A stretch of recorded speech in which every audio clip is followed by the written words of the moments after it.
Can you see me? Hi, everybody. I'm not sure who's there. Oh, now I can see you well. Okay, yeah, I can see you too.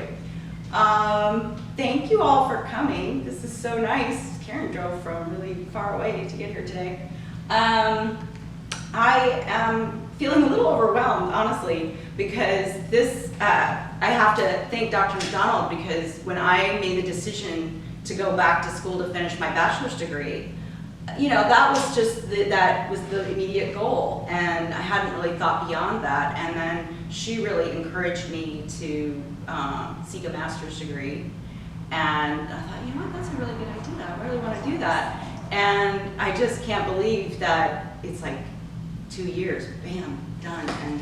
And I knew when I entered the program what I wanted to focus my thesis on, and so it's just really gratifying to be at this point. So thank you, and thank you, Dr. Masari, thank you, Mishula. You guys have been so supportive, and I really appreciate it. And my cohort members that are here, yay!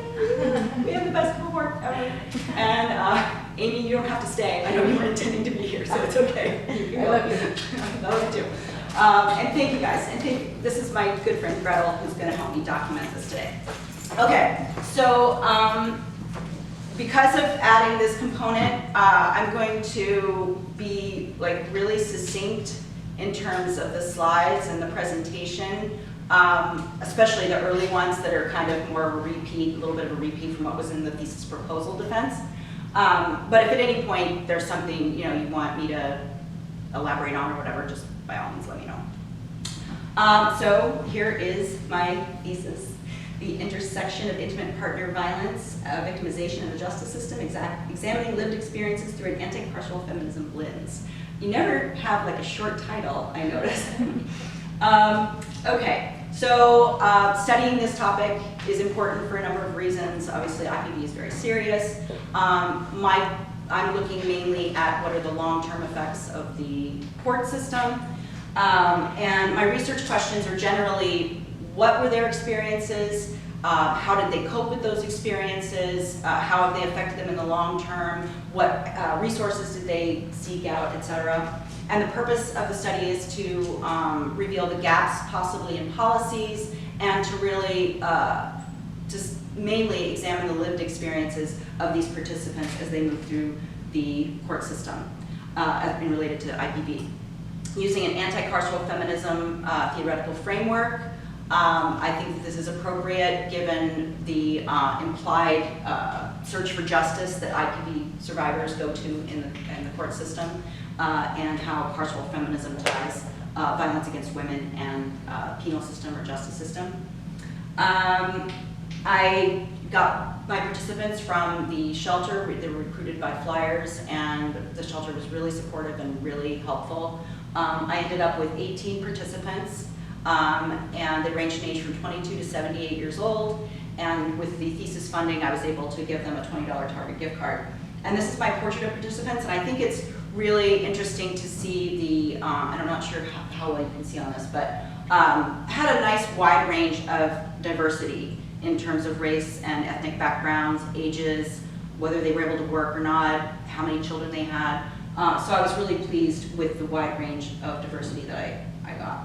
I transcribed all of the interviews myself, and then I color-coded identifying themes and sub-themes and went through them several times, and then picked out the quotes or passages that I thought would be appropriate for ethno-theatrical purposes. In terms of positionality, I am a survivor myself, and so I knew that that might play a part in my relationship with the participants, and I really focused on creating a collaborative environment. And but then my intersecting identities as a white middle-class woman might create an issue in terms of power dynamics. And so I just made sure I located myself and always approached the interview in terms of being an ally. And then focus on the fact that we have shared identities as both being survivors.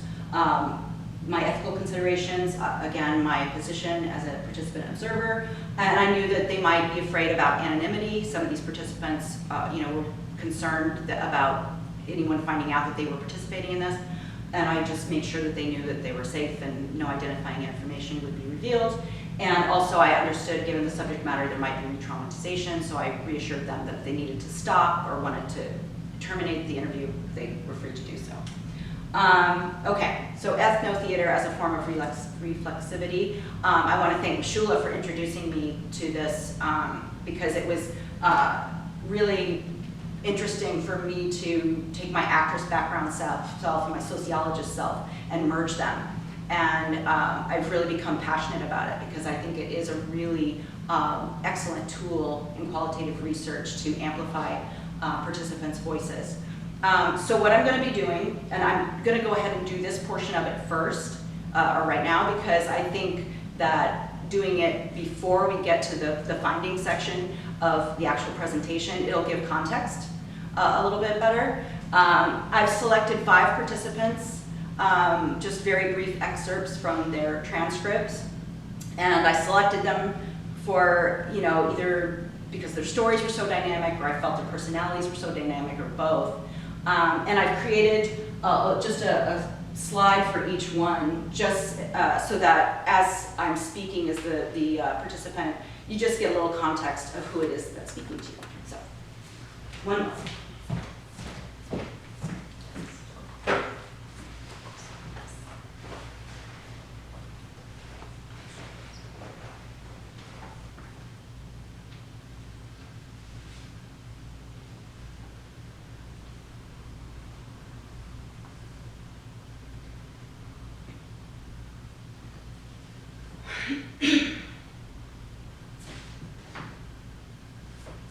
I've never been in the legal system in my life, and I've never experienced so much stress. I mean, I was expected in court 2 weeks after having an emergency C-section, and it's been every couple of months. You know, 6 times a year I'm in court, and that's been since 2017. And it's just like this legal process for his indirect abuse. He wants to just create some presence and exert domination and control in my life. And the court system wants him to do it.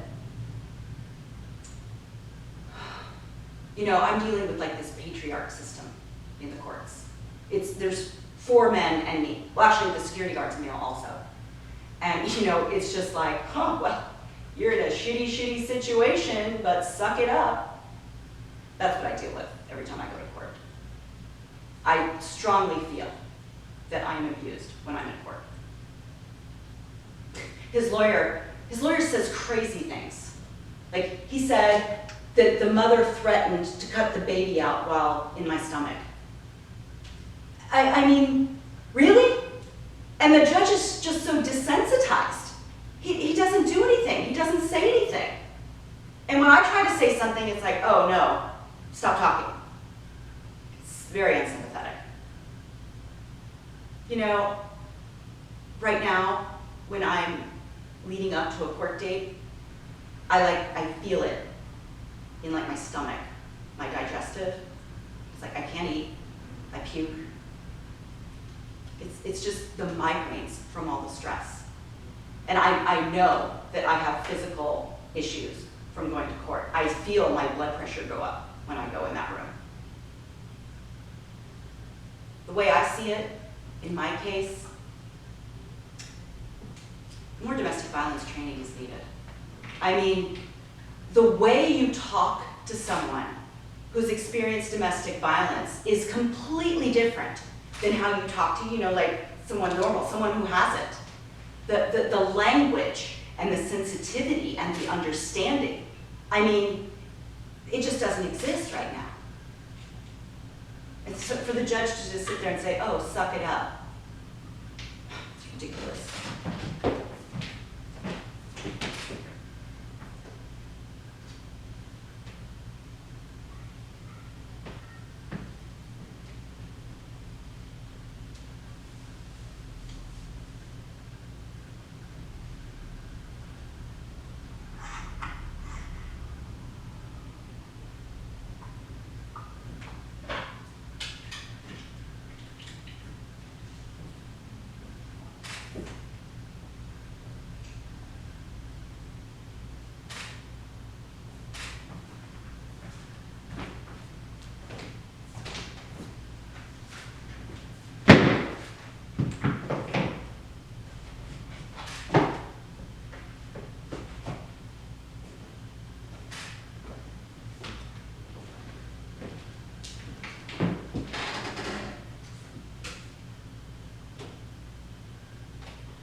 was fearful of him on a daily basis.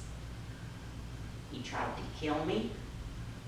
We moved here from another state, and we were in a hotel. And I did go to the police, but they discounted everything I said. So I never went back. And I don't even remember exactly what they said to me. I just remember that it added to my terror.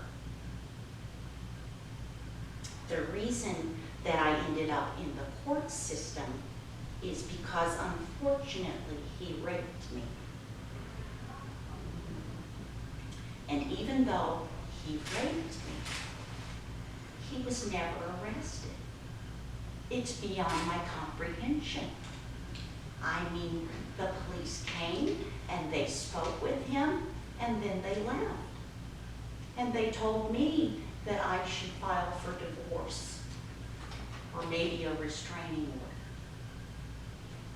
So I went to court and it was terrifying. It was the most horrifying experience. I went with a friend and I remember her telling me that when his lawyer started talking to me